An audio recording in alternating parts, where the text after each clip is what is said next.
welcome to another episode of For the Love of Marketing. Hi, how are you doing, Simon? I'm good, thanks. Now, how are you? I'm good, and it's a warm summer, Indian summer, enjoying that. How's the weather there? We've had our British summer. It's, what is it now, 29th of April. We had a week of sun and it's gone, so we're done. I wish I could lend you some. Yeah, so let's talk about what we were supposed to, like in the world of marketing. Something very exciting is happening, and Elon Musk is buying Twitter, has bought Twitter. So what are your thoughts on that? How are you feeling about that? Yeah, it's really interesting. I think Elon Musk is probably best described diplomatically as a character, I suppose. Yeah, he's obviously a really smart guy. That's clear. Yeah, he's very driven. He delivers generally what he says he's going to deliver, and it's going to be very interesting. He's obviously a big Twitter user, but also a very controversial figure. Now, interestingly enough, I actually did a couple of polls earlier this week on LinkedIn and Twitter about what people think about Elon Musk buying Twitter. Obviously, one on the platform that he's actually going to be, what actually was buying at the time, or had just bought, I think, and one on LinkedIn, which of course is a little bit less biased, I suppose, in that sense. And the poll was very simply, do you think this is exciting or dangerous or neither, right? So do you think this is going to be something that he grabs hold of and improves, or do you think this could go horribly wrong because he's quite a chaotic person? Or do you think it's just another billionaire buying a platform and who cares? It's not really going to make any difference, right? So, and it was quite an interesting result in that they were quite different. So Twitter was quite heavily more excited than concerned, whereas on LinkedIn it was a bit more split. There were, I think probably about a quarter of the people at least were saying, this is dangerous, which is a deliberately strong word that I put into the poll, right? And the reason it could be dangerous is because we know he's tweeted a number of things that have been very controversial, things that have damaged his own share price, some of his own companies. Made some statements and some things he's going to do that he's then not done, or vice versa. Those things have been a little dangerous, and I've seen him tweet a couple of things in the last couple of weeks already while this has been going on that have been controversial. So I think it's a fascinating move. It's a significant amount of money to spend. I wish I had that sort of money to just buy something I felt like would be a bit of fun, but don't we all? But no, he deserves it. He's earned it, so it's fine. I think it's a fascinating move, and I think the next year or so on Twitter, it'll probably take a little while for anything to really happen, because he's got to get really under the bonnet. It's different being a user to being an owner, of course, of a business, but I think it'll take a while for anything significant to happen. But I'm sure there'll be quite iterative changes fairly quickly, because he's not a guy that waits around. He's a guy that gets on and gets stuff done. So personally, I am cautiously excited. It's probably the best way to put it. I always sit on the fence a little bit, me, but cautiously excited. So I think there's real opportunity to make improvements, but I also think some of the things he's talking about and doing are a little bit interesting around verification and making that a sort of commercial model. I can see that from a business point of view for Twitter, but from a user point of view, it seems a bit strange. What's the point of buying verified status? Then you're not really verified, you've just bought a badge. So that's a bit odd. I think there's that, and of course there's the controversy of what he might just do from one moment to the next. So I think there'll be improvements. I think it'll be an interesting journey, but I'm aware that at some point I think something's likely to get a bit controversial. So we'll have to see how that plays out. It's a mixed feeling. It's a lot of mixed feelings, and I think Twitter is happy about it, because I think all his followers and fanboys are on Twitter, so that's why they're siding with them. And the edit button, right? I think he's probably going to bring in an edit button. God knows people have been screaming about that for such a long time, and I think if he does bring that in, then he's only going to grow his fan base, right? But the edit button itself is hugely controversial, but I think it's worth having. But my personal view is I think we can have an edit button and still hold people to account. So I don't see the issue really with having it, but it has to be done right. So, but yeah, he will gain more fans when he brings that in, I'm sure.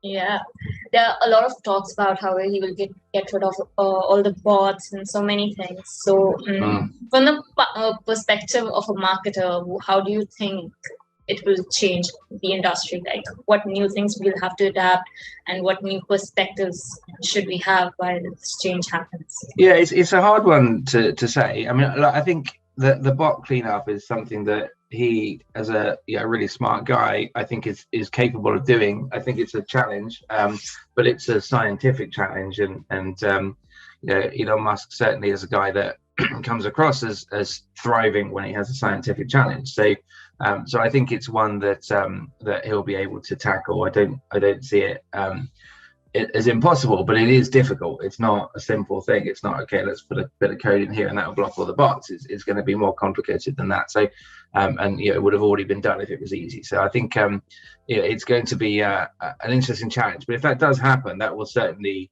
create a much cleaner Twitter. But I think a fundamentally different one as well. I think we'll see the way people behave and what engagement levels they think they're getting, and what followers they think they're getting, and maybe clean up some of the sort of scamming and things that happen on the channel as well.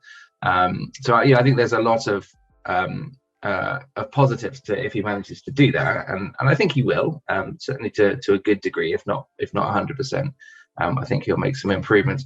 But we've got to be careful of removing too much in the way of bots as well. We've got to think about this. I mean, there are bots that can be beneficial as well. So there's a lot of annoying rubbish out there on Twitter, but also there's some value in having automated bots retweeting things that you can follow and that sort of collate content together. So that sort of thing is nice to have, and you could argue that Twitter functionality should be good enough to do that for you, so you don't need those bots. So that's one way of looking at it. But I think certainly I think there will be improvements there in his work around bots, and I think he's likely to bring a better commercial model to the platform. I don't know, and I've got no information to base this on. I just think the way he works, he's likely to think, we need to make more money here. How do we commercialize this and create more opportunity for social media marketers, especially because I think Twitter is a fantastic channel for obviously real-time news and information, and it's great for creating groups. It's a bit of an echo chamber, but it is it's a great place to discuss topics and get thoughts and feedback on things. It's a great place for PR and journalism, but it's not always a great place for advertising. It depends what you're pushing, and so I think there are many advertisers that don't include Twitter in their strategy because it doesn't work as well as some other channels for them. And if he can fix that, then I think the potential for advertising revenue is large as well. So I think I think that it's something to watch very, very closely as a marketer over the next 3, 6, 12 months, because I think there will be some changes and later on some dramatic changes that we need to stay on top of. It's interesting and exciting, a whole lot of things. And sometimes I just think, like, it's Elon Musk. What if it were Mark Zuckerberg? What if he were to buy Twitter, another social media app in his hat? So how do you feel about that if that were to happen? Yeah, I mean, it's a bit late now. He's missed the bus, but I think, and he probably has no interest at all in buying Twitter. I think he's got enough social media platforms on his plate already, to be honest with you. Obviously, Elon is his first real move into social, so it's fine. I think if Mark Zuckerberg were to make noises about moving Twitter, I think they would buying Twitter. Sorry, I think there'd be a little bit of uproar. I think there would be concerns from some regulators about him having too much power. I think with already Facebook and Instagram and WhatsApp, of course, amongst other things, and the metaverse. Well, we'll see what happens with that, but certainly somehow in some form on its way. But I think with if he had Twitter as well, other than Google, he's got the vast majority of the really big channels, and I think that would be extremely dangerous. And I think Mark Zuckerberg is, as with every billionaire, is a controversial character, but obviously there have been a lot of negative stories around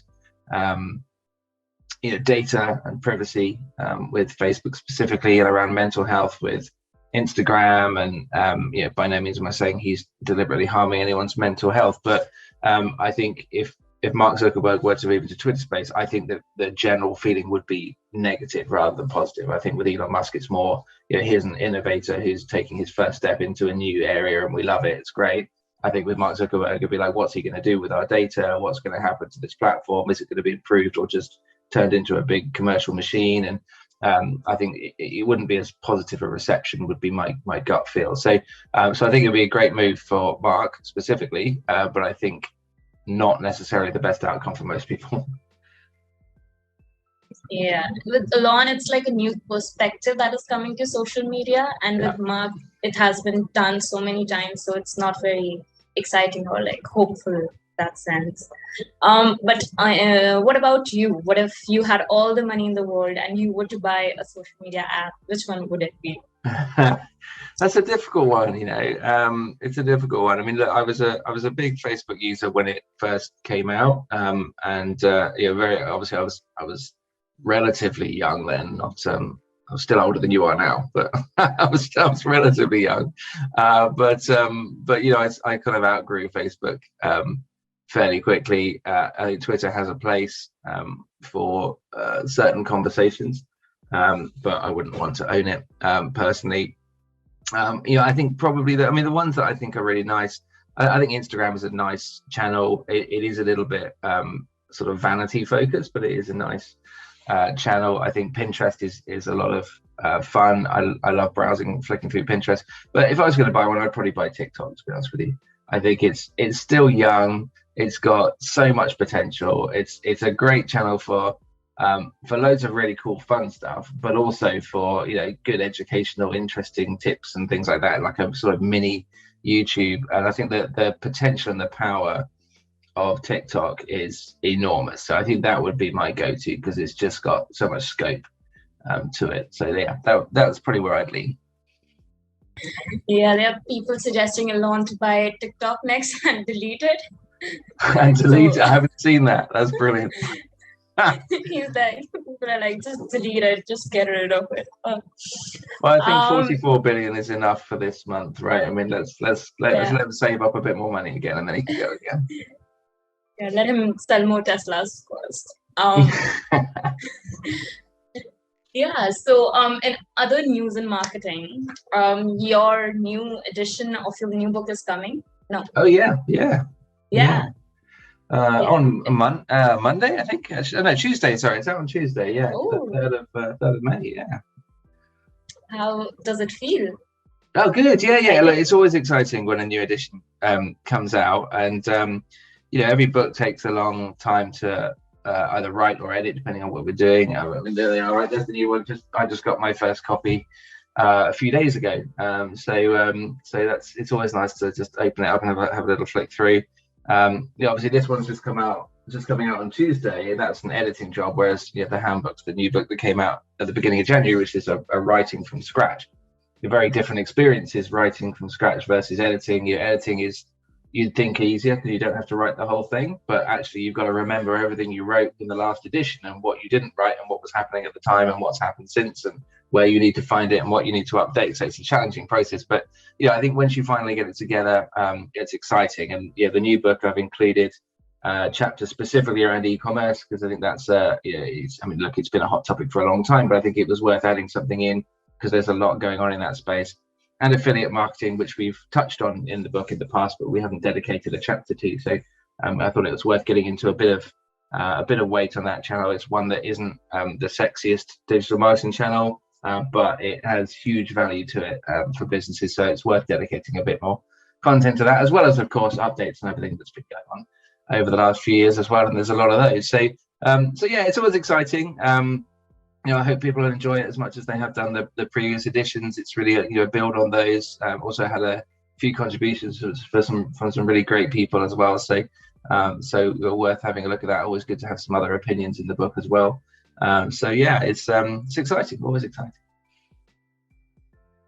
So what are your inspirations and like the books that helped you grow, and we can find some reflections of those books in your latest editions and generally? Yeah, I mean, there's loads and loads of books out there, and it's difficult to pin it down and say these are the ones that influence me. I mean, I think, like most people, I've learned more on it and been influenced more, on the job than by reading books in the job, right? So I think there have been some fantastic books that have opened my eyes to new thoughts and new ideas. And I think, strategically those books are good, and I think that's helpful. The academic side is important. I think that gets dismissed. I see far too many so-called marketing influencers talking about how you can only get learning on the job, and a book's never going to help you. And don't worry about academics. You don't need to go to university.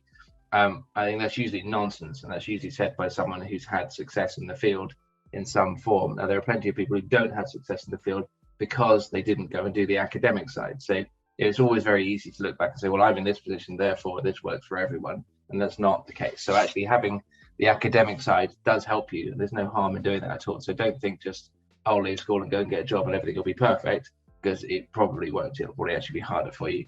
So I think the academic side is really important. But there's a few books out there now that are really, really great at looking at different elements of marketing, and that's what I would suggest. I mean, this obviously my strategy book looks across the whole thing of how to pull everything together, which is important. It's a really important piece. It's not me just saying that to sell more books. It's really critical that, as we know, digital marketing and marketing generally is an ecosystem. Everything affects everything else, so you need to be able to understand that approach. And I like to think, and thankfully so far everyone seems to say, that the book does a good job of pulling those bits together. But if you want to focus on specific areas and go deep dive into them, there are loads of great books, and there's great ones on sort of SEO is dead, and there's lots of great books out there. The one book I would say that I think it is worth everyone reading at the moment is Sustainable Marketing, which is by Michelle Carville and I think Gemma Butler and Geraint Evans as well. And that book is a really, really good book. It's very highly rated, but Michelle's fantastic. I don't know Gemma and Geraint, I'm sure they are as well, but Michelle is fantastic.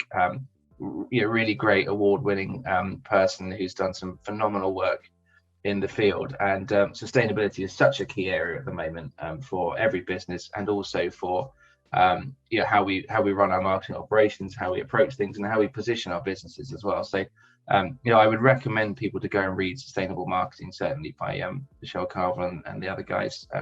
And sorry to say the other guys, but I just haven't met you yet. So, but it's a really, really great book. So that's the one I'd recommend at the moment. Other than my own books, obviously. They are the first ones, like. Yeah, of course. Yeah, read mine first, and then you can read some others. Yeah. Yeah. So, what can we expect from you moving forward? Will there be more books, or will there be podcasts, or which direction will you be taking?